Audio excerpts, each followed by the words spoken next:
MCD पर किसका होगा राज? एमसीडी चुनाव में क्या हैं जनता के बड़े मुद्दे?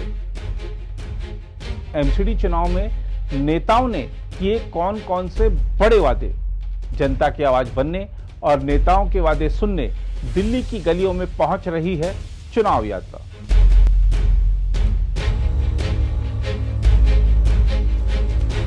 नमस्कार, सक्ष न्यूज नेटवर्क और आप सभी का स्वागत है।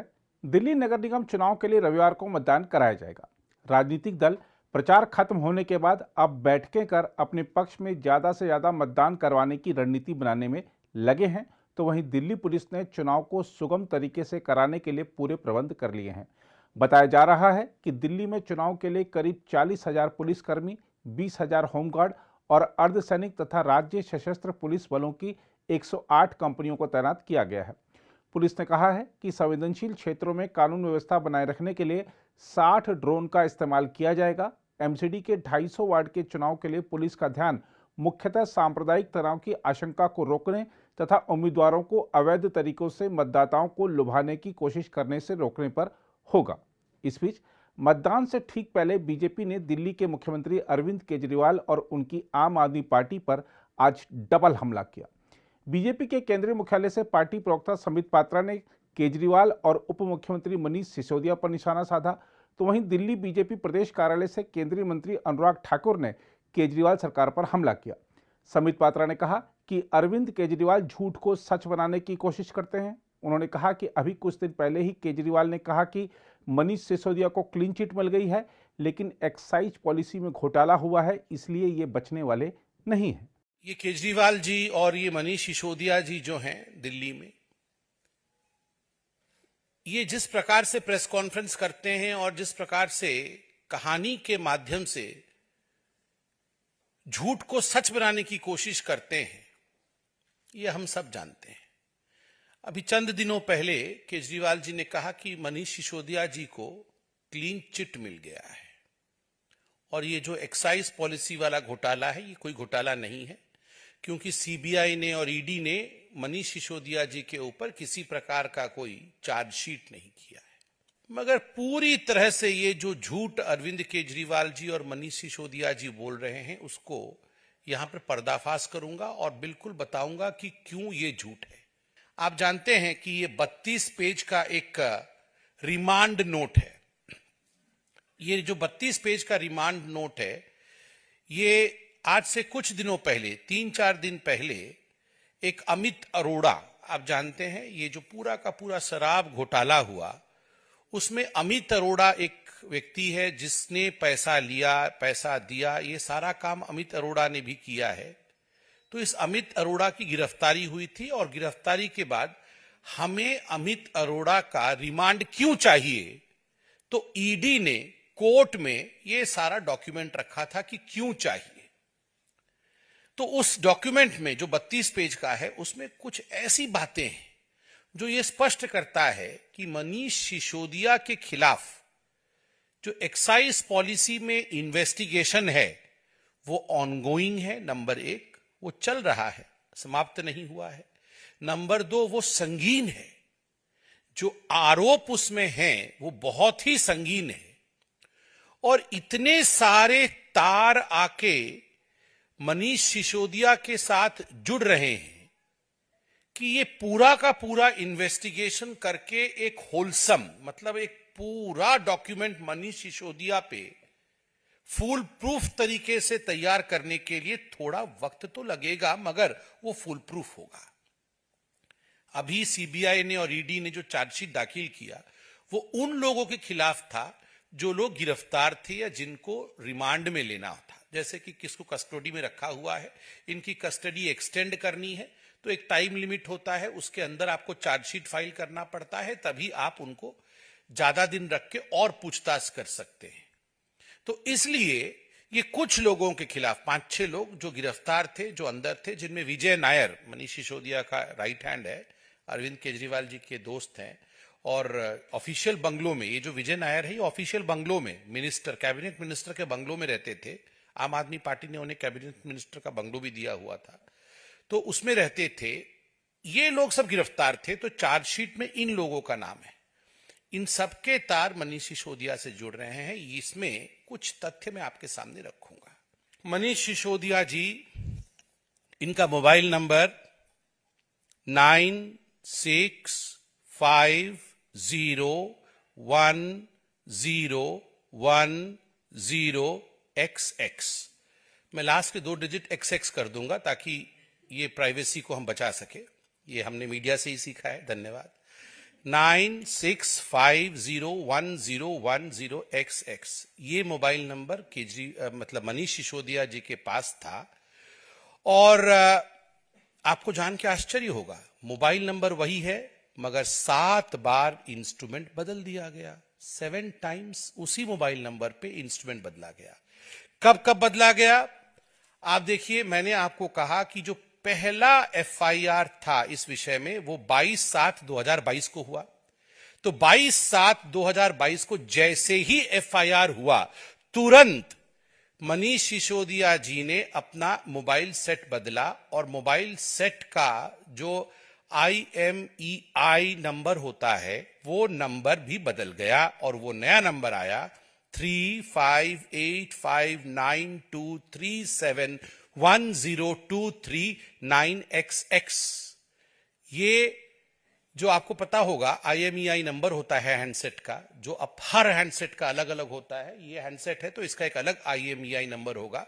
तो मनीष सिसोदिया जी ने वो बदल दिया उसी दिन जिस दिन पहला FIR हुआ। अब आप देखिए, मैंने कहा था कि मनीष सिसोदिया जी के खिलाफ 17 अगस्त 2022 को पहली बार FIR हुआ, वो भी CBI द्वारा हुआ। तो आप देख सकते हैं कि मनीष सिसोदिया जी ने उसके ठीक 3 दिन के बाद 17 को हुआ तो 20 तारीख को उन्होंने 4 बार मोबाइल हैंडसेट बदले। 20 तारीख को मनीष सिसोदिया जी 4 बार मोबाइल हैंडसेट बदलते हैं और उस समय उनका मोबाइल नंबर कोई अलग मोबाइल नंबर था। वो नंबर भी हम आपको बताते हैं 87509020XX। 87509020XX इस मोबाइल नंबर को 3 बार और एक चौथा मोबाइल नंबर है 84478080XX इस मोबाइल नंबर को 1 बार। तो आप देख सकते हैं हैंडसेट 4 बार एक ही दिन में चेंज किया गया। आम आदमी पार्टी, आप और मैं, ये सब हम आम आदमी बैठे हुए हैं। मैं पूछना चाहता हूं, कौन सा आम आदमी दिन में 4-4, 5-5 बार मोबाइल बदलता है? कौन सा व्यक्ति 5 बार दिन में, 4 बार दिन में अपना हैंडसेट बदल देता है? आप बताइए, ये क्या आवश्यकता थी कि मनीष सिसोदिया जी को एक ही दिन में, उनके ऊपर FIR होने के बाद एक ही दिन में 4 बार हैंडसेट बदलना पड़ा? आपको मैंने कहा था कि मनीष सिसोदिया जी ने लीक भी किया है। ये देखिए व्हाट्सएप की चैट यहां पर है। एक्साइज पॉलिसी को किस तरह से लीक किया गया, डिस्ट्रॉय करने के बावजूद भी जो हमारे फोर्सेस हैं, जो हमारे इन्वेस्टिगेटिव अथॉरिटीज हैं, उन्होंने ये रिट्रीव किया है। जब पूरी तरह से आप संलिप्त होते हो और इतने तार होते हैं कि वो तार नहीं, वो सर्किट होता है, तो स्वाभाविक रूप से उसके इन्वेस्टिगेशन में और उसके एंड तक पहुंचने में वक्त लगता है। ये वेंडेटा की कोई पॉलिटिक्स नहीं है। This is not politics of vendetta, this is investigation of finality. ये जांच है एक नतीजे तक पहुंचने का, और जो लगभग 3000 करोड़ रुपए जनता जनार्दन का बर्बाद हुआ है, उसे रिकवर करने का और जनता को न्याय दिलाने का। इसलिए ये जो केजरीवाल जी और मनीष सिसोदिया जी कहते हैं घर से कुछ नहीं मिला, CBI ने और ED ने हमें क्लीन चिट दिया है, ये क्लीन चिट नहीं है।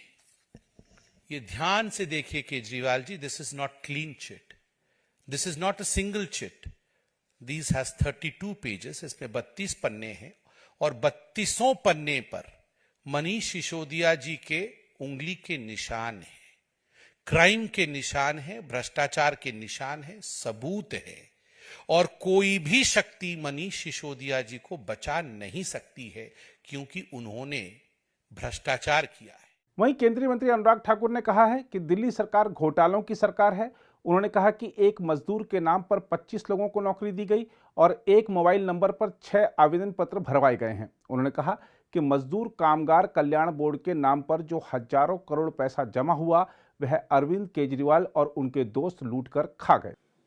चारा घोटाला तो आपने देखा होगा, वहां जानवरों का चारा भी खा गए, हक खा गए और वर्षों तक वो चारा घोटाला कई पीढ़ियों तक सबने देखा। यहां तो एक ऐसी सरकार है जिसके साथ एक नहीं कई घोटाले देखे जाते हैं। शुरुआत में मुझे पता नहीं कहां कहां से करूं, हवाला घोटाला हो, शराब घोटाला हो, शिक्षा का क्लासरूम घोटाला हो, डीटीसी बस घोटाला हो, घोटाले पे घोटाला, और जिन्हें ठगों को ठगने का काम भी किया हो, जो तिहाड़ में भी ठगने से नहीं हटते, ऐसों ने मजदूरों को भी नहीं छोड़ा है।